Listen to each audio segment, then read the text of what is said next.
Pernah tak kau terfikir, hidup mati kita semua ni, kadang-kadang bergantung pada satu orang je?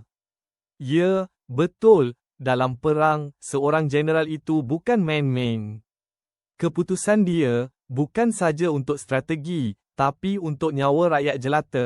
Satu langkah silap, habis semua. Bukan setakat kalah perang, tapi tanah air, keluarga, semua boleh hancur. Ini bukan pasal main-main atau gila-gila. Ini pasal tanggungjawab yang sangat berat. Sun Tzu pernah cakap, Jiang Zhiming, Manji Siming, nasib jeneral, nasib rakyat.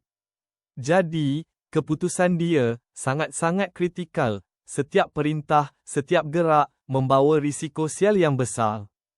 Dia bukan saja bawa pedang, tapi bawa harapan dan ketakutan berjuta-juta. Fikirkan, satu keputusan bodoh boleh hancurkan segalanya. Jadi, bila kita tengok jeneral tu, kita bukan tengok pangkat, tapi beban dia. Berat, kan?